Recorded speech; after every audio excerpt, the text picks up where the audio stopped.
Hi everyone, and welcome to this roundtable as part of WTIN's Innovate Textile and Apparel Virtual Trade Show. I'm Fiona Harron, the Technical Textiles Editor and Team Leader at WTIN, and I will be moderating this session today on advances in biodegradable textiles. These solutions are, of course, something that continue to play an increasingly important role in tackling textile waste and helping to drive a circular economy. And so now to introduce you to our panelists, first we have Vanessa Mason, Senior Vice President of Engineering at PrimaLoft. Vanessa will be discussing PrimaLoft Bio, the first biodegradable 100% recycled synthetic insulation and fabric, which aims to drastically reduce the amount of microplastics in our landfills and oceans. We then have Eric Lindvall, CEO of Guringo Design Studio and Streamateria, who is collaborating with Puma and Living Colour on the Design to Fade biodesign project. And our third participant is Hans Schneger, co-founder of Swiss brand Question, who recently launched a sustainable line of bags and materials made from banana plants. So welcome everyone to this roundtable. It's great to have you here. And I must say, between you all, there's certainly a variety of innovation to discuss relating to biodegradability. So if we can start with you, Vanessa, you could say that PrimaLoft made quite an impact when it launched PrimaLoft Bio onto the market a couple of years ago. So can you just start by explaining how it works and what led to its development? Sure. So at PrimaLoft, we are an insulation and fabric company, but we really consider ourselves advanced material science technology people. And in the framework of our company, we have a sustainability philosophy we call being relentlessly responsible. And it's almost a promise to our industry that in all products that we develop, we will try to incorporate sustainable materials, recycled materials, et cetera, et cetera. We've been using recycled materials in PrimaLoft products since 1997. And of late, in like the last 5 years, you're really hearing a lot about microplastic issues in the environment, in the ocean, et cetera, et cetera. And we really wanted to address that fundamental microplastics issue. So we started research into biodegradable technologies and how do we modify materials to be biodegradable should they escape into the environment. And we worked on that it was a 5-year research and development project for us.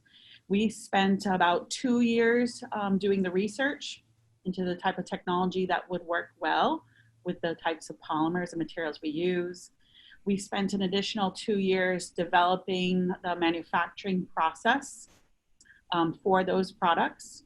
And then a really big challenge for us is it took another year of testing just to show proof and validate that our biodegradable technology was working. One of the biggest challenges for us is, as a technology base for biodegradable materials, is the testing takes a really long time. We have materials that have been in testing for 3 years now, but you really have to look at materials in the test environment for like a year before you know if you've been successful or not. And another challenge, a bottleneck to getting into these types of technologies is the cost and the expense of doing this type of testing is very, very high. So those were some of the challenges that we had to overcome. But as a company, being relentlessly responsible, we felt, we have the science background, and we felt that it was pertinent for us to work in this area. Of course. And Eric, turning to you, I understand that as part of Design to Fade, which is a new sustainable sportswear collection from Puma, Streamateria has developed a textile material that is compostable with a short lifespan. And the main aim, which I found quite interesting, is to experience something rather than own it. So can you just expand on your vision in terms of clothing production and use, and about some of the garments you've created as part of the project? Yes, of course. So Streamateria is an innovation project that we run here at the Goringo Design Studio in Stockholm. And the idea with Streamateria is to see whether we can produce garments that are, as you said, compostable and that are designed to die from the beginning. So for us, that is to implement biomimicry on a sort of ecosystem or industrial scale, rather than to have biomimicry within the product, to see also how we can imitate nature with an ecosystem.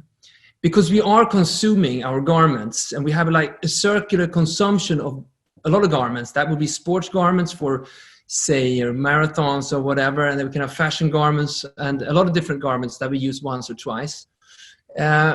But we still produce them to maybe live for 200 washes or 5 years or so. So what our aim is to produce garments that will not become waste, but to have a function for another stakeholder in the ecosystem, and that would be the biosphere. So what we have done together with Puma, it's a concept collection. It's not for the market. It's a concept collection with garments that you can have. The running singlet is a top and a pair of shorts that you can have that offer the runner cooling functions and other functions, but with a cost, because we implement time in the garments. So, for example, if you run maybe 20 kilometers, it cools you because it has certain components within the garment that absorbs water and sweat. But after, when it's filled, when it has enough wet or water in it, it decomposes. So you get something that would be functions. They can be different functions, but it has a price, and that would be get to where you're going within a limited time span. Otherwise, you won't have any clothes, for example.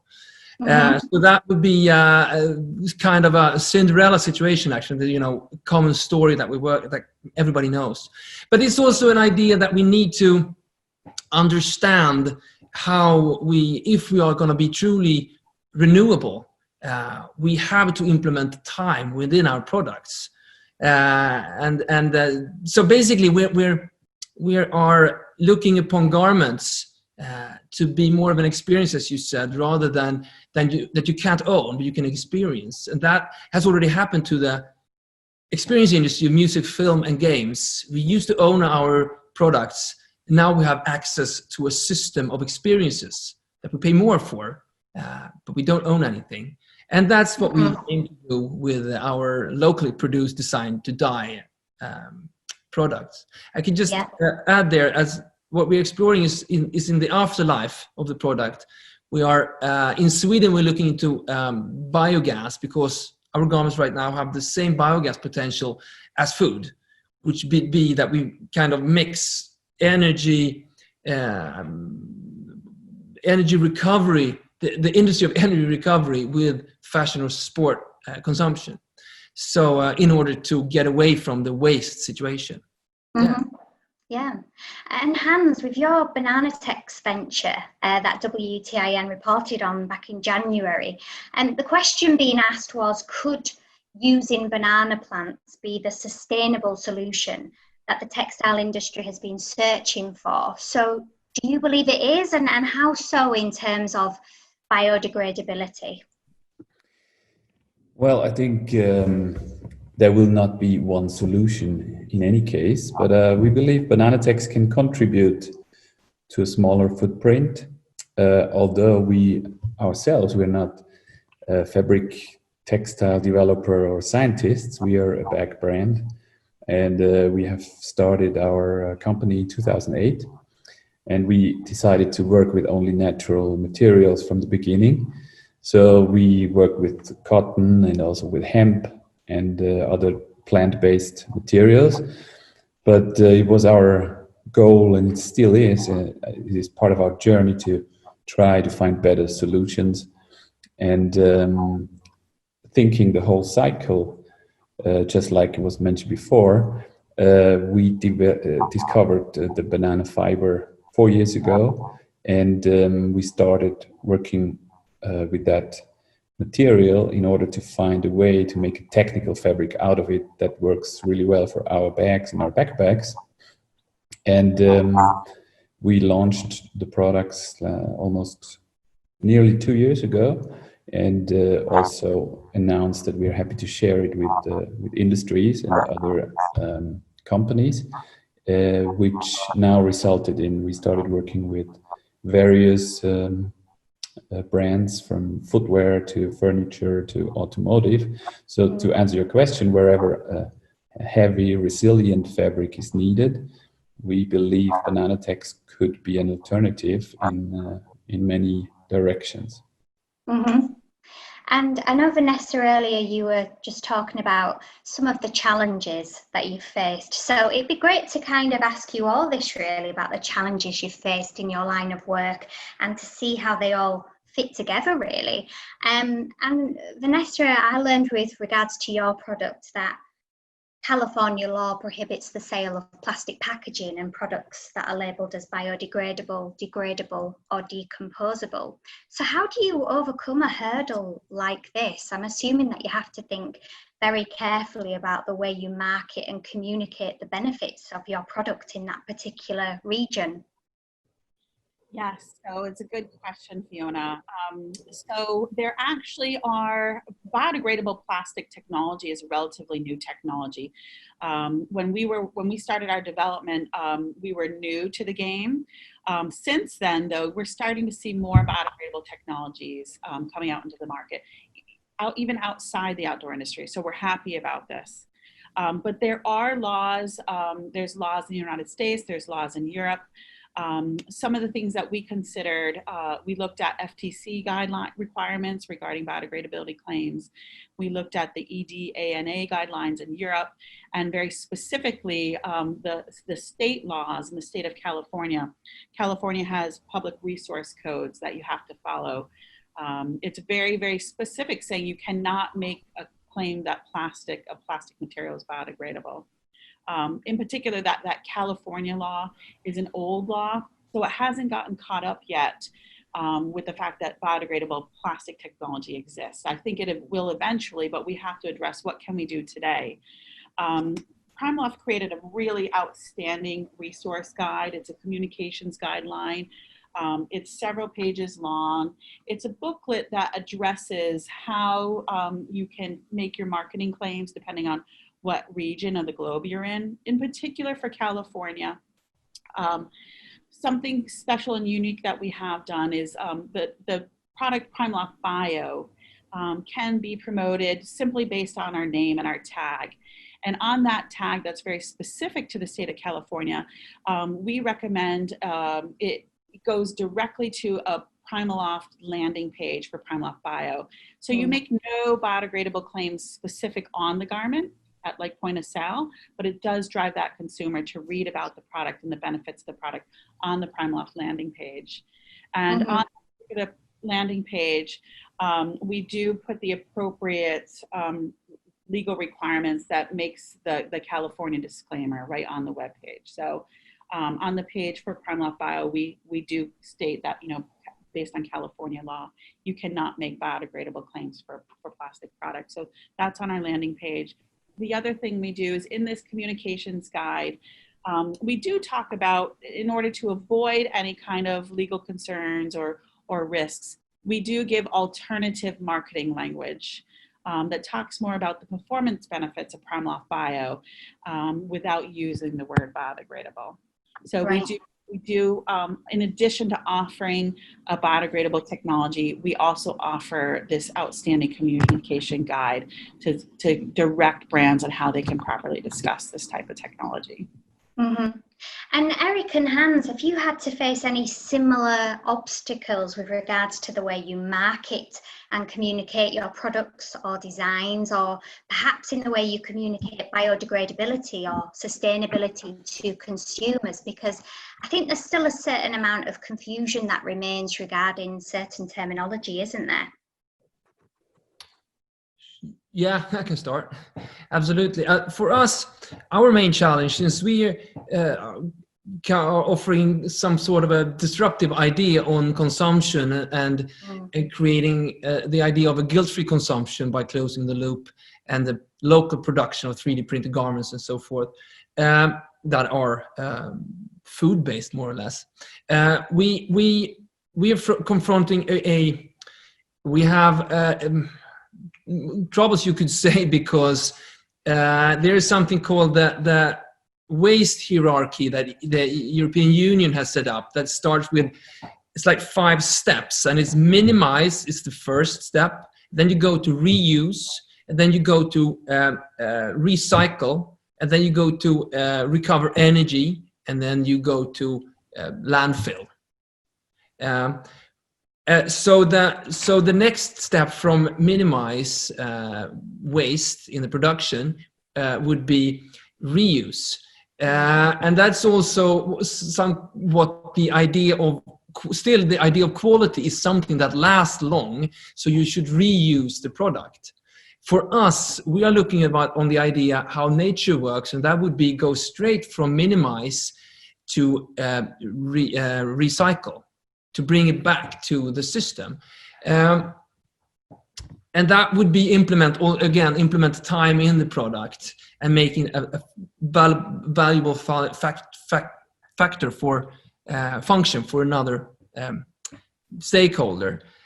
So for us, comparing the garment with the food, with the dish of food that is supposed to be consumed fresh, is somewhat challenging the idea of the business structures, the business models, the production models of the traditional brands, of the industry as a whole, but also the authority of a lot of academic institutions that are now betting their cultural capital on recycle. We're not saying recycle is wrong, as was mentioned before. We're just a complement to the whole renewable society, but that is our main challenge to discuss or to get that through within the industry. But to add the consumer, the user, are often blown away by the idea of a new society where you don't own anything. You can't kind of connect yourself or identify with your stuff because everything goes away eventually. So there's an existential perspective in this that we offer the user, and they get it quite instantly. Do you find that as well, Hans, this idea of moving away from not owning anything and being more about the experience with regards to your products? Yes, I think those are the models of the future. There's no doubt about it. In our particular case, I think the approach was to have a truly circular material which comes from the plant, which doesn't contain anything. It's 100% natural, and you would be able to just use it and leave it in the ground. It disappears within a few months. So from that standpoint, we kind of rent it from the nature. And of course, you have to find a business model that kind of pays the work. But I think that's a great way to think, and this is definitely the future for in many areas, just like Eric just said. Mm-hmm. Now, just to talk a little bit about the COVID-19 pandemic, because this has, of course, driven environmental awareness, and consumers are changing their purchase preferences based on social responsibility, inclusiveness, or environmental impact. And this surely opens the door for more innovation when it comes to biodegradable textiles. So just as a broader question to everyone, really, what steps do you believe the industry as a whole should be taking to work together to kind of really drive this innovation in biodegradability? So maybe I will start this time, and maybe also come back a little bit to your last question, because I didn't talk about our challenges, and this is exactly what you're next question is all about. Our biggest challenge is the pollution in language, actually, and the amount of uncertainty and unclear announcements towards consumers. Greenwashing is everywhere, and this is a threat to really, truly conscious innovation and to their market position. So what we believe has to happen is we need clearer standards for all those terms about transparency and social responsibility as well as environmental responsibility. We see consumers getting much more informed, and this is an ongoing process, but still we need more clear policies and guidelines. And when it comes to the industry as a whole, I think what we really would like to see is more innovation and less announcements and sustainability goals, where we see a lot of talking but not that much doing. Innovation actually should happen at those big brands, and not like small brands like us should go all the way back to the farmer and try to develop something. But we didn't meet anyone there from the big fashion brands or accessory brands who do R&D, but that goes back to sourcing fabrics, and that's it. And we believe those efforts should be done there instead of investing everything in marketing efforts. Mm-hmm. And Eric, Vanessa, what do you think about that? So for me, I think the industry as a whole should continue the conversation and collaborate on the notion that circularity is inevitable. So as a component supplier to the outdoor industry, spreading awareness about what circularity is, and as like a material supplier, being aware of designing materials such that they are suitable for a circular environment, whether that's reuse or recycle, or even the thought of being able to chemically recycle materials so that we're not continuing to pull from petroleum-based raw material feedstocks. Spreading awareness, making sure that we're designing materials for circularity, making commitments to each other in our industry to use circular materials instead of new raw materials from petroleum-based feedstocks. And then also making sure that we all participate in the discussion about the logistics. That for me, being a material science person, I feel the material science is the easy part. The logistics of how does an industry set up the logistics associated with being circular, such that users can experience the products instead of buying and owning them. How do those products get returned to the original vendors? How do we disassemble those components, either reuse or chemically recycle them? Just being present and participatory in conversations to help aid the outdoor industry and becoming logistically more adept at being circular, I think is important for everybody to participate in. Mm-hmm. And Eric, do you have anything to add to that from your side? Yes, I do. I think that for what we are facing, or what I think is that we are definitely in disruptive times right now. The COVID-19 has showed us that long and complex production chains does not work.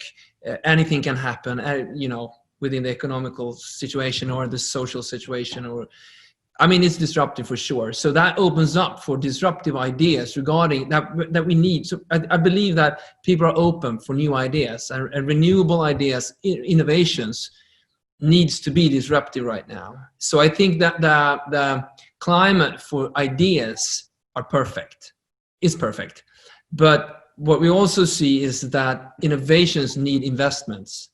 And these are not the times where financial investments are easy accessible, because everybody's closing the tap.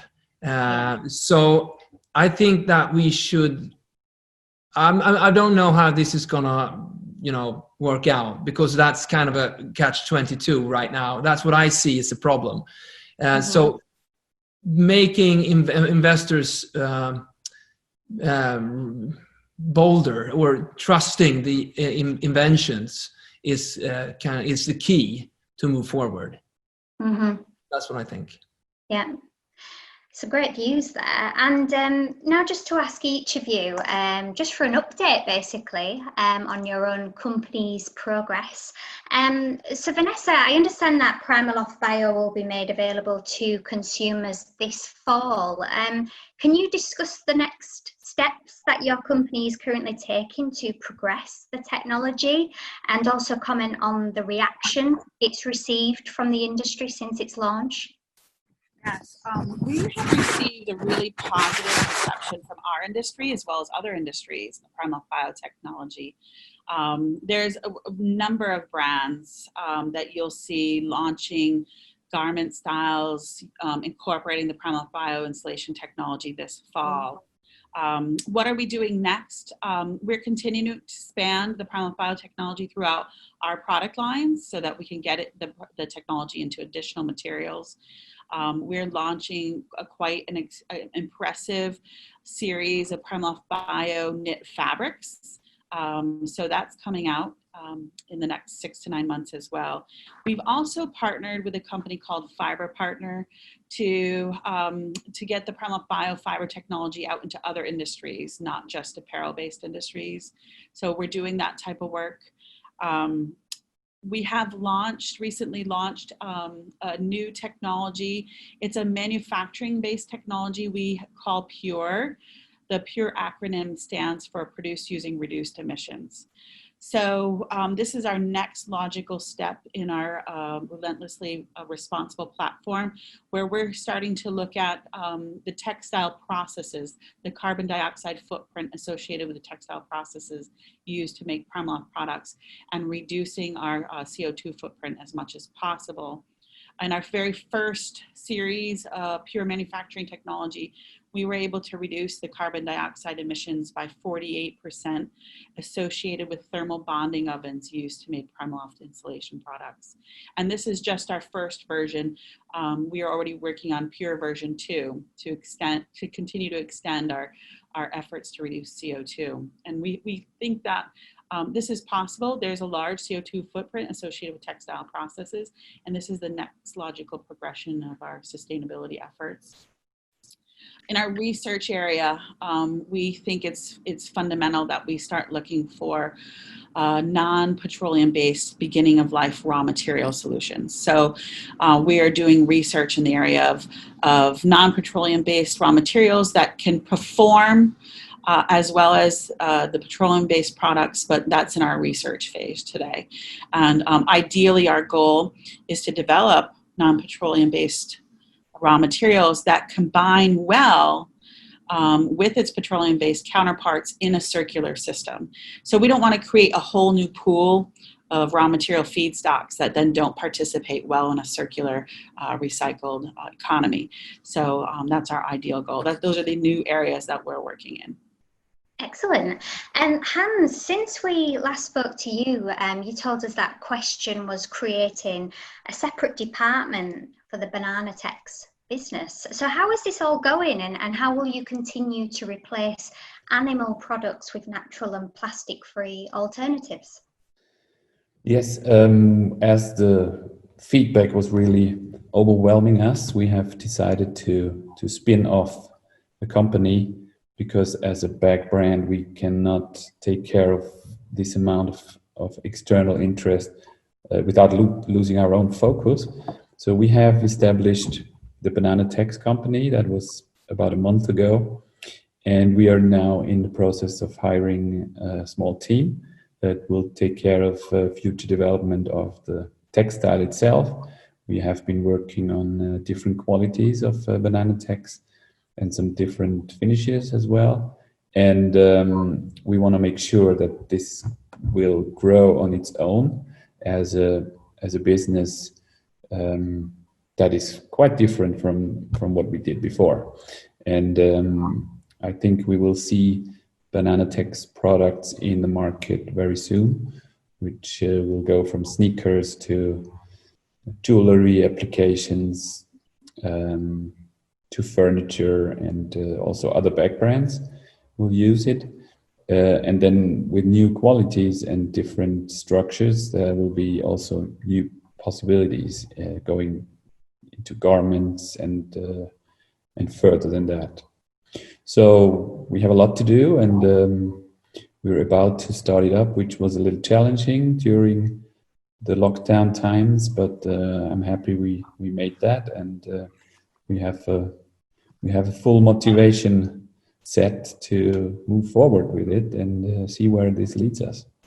Brilliant. And Eric, as well as developing a sustainable material, you've proven that it can perform, which is particularly interesting, because one of the concerns when it comes to sustainable products is kind of not living up to the performance that was achieved with maybe conventional materials. So how have you worked to bring the required functionality to the products, and how will you continue to improve on this further? Well, the functionality was kind of by the way, because we used bioplastic as well as foam cellulose. And then as it turned out, the bioplastic had different components that could perform the water absorbent or the odor. It takes care of the odor and other functions that we now see that. Actually, it was a friend of mine who's an ultramarathon runner who tried the garment, and we were discussing these kind of function. He said that, but hang on, could we kind of get carbohydrates or sugar or salt and stuff through the skin from the garment? And I went like, yeah, maybe. And this idea that he had used honey in his hair instead of wax, because when he was running for 120 kilometers, it would melt and just slowly, was his idea, slowly go through the skin, and then he would just get the sugar. This came actually from an old Jimi Hendrix tale when he had this LSD tablet taped to his chest to absorb, giving him a slow trip. So that's not the idea with the garments, but so the idea came, could we use the garments to bring minerals, to bring different kind of micro or functions, medicine, whatever within the garment. So it was kind of we just were open to the idea, and then it proved to be very interesting. It proved to work in a conceptual scale. So now we're going into the lab and see what are the potential, what is the potential with this, what kind of functions, what are the active substances and so forth. So that's what we're doing. We're also building the first print on demand unit that we're going to try the next year. And we're also looking to new different collaborations. After this Puma collaboration, we're having discussions with different international brands of another kind of, not similar, but a new kind of collaboration. Mm-hmm. And just as a final question to you all, what do you believe are the next steps for biodegradable textiles? For instance, what further materials or technologies could we experiment with or explore in future to speed up the biodegradation of textiles and help close the loop?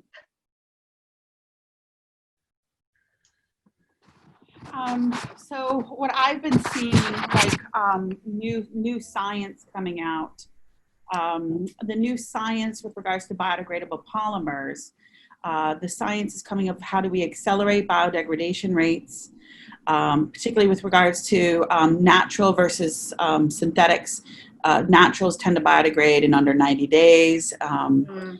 That synthetics take many years, and trying to get it below 90 days. We're seeing a lot of science in that area. The other science I'm seeing with regards to biodegradable technology is what kind of natural-based science can we utilize to shift plastics to being biodegradable versus using synthetic technology to make the synthetic biodegradable. So I'm seeing a lot of shift towards more natural-based sciences with regards to biodegradability. Yeah, and Hans, what about you? What are you sort of experiencing within the industry, and Do you plan on kind of targeting any other fibres in future, or is it firmly banana plants for now? We are really busy with our banana fiber, and we're just at the beginning. But I think there are still natural sources that have not been explored enough, and there will be new ways of manufacturing those fibers coming up. I hope so. But I agree with Vanessa. We see a lot of biofabrication going on based on mycelia and lots of things that can be seen in nature. And well, in general, I think it's great to see that there's a lot of innovation going on. And well, I think we're on the right track here. I just believe that the industry should get involved more, but that topic I already touched before. So yeah. And Eric, what about you? Yeah, so I think that as I mentioned before, is to find synergies between unexpected industries that could work together, because we're talking a lot in different innovation programs about sustainability and biodegradable and compostable, but in the end there's almost never a stakeholder for the waste from the waste industry that could say, so we should not produce waste, we should produce new raw material for new resources.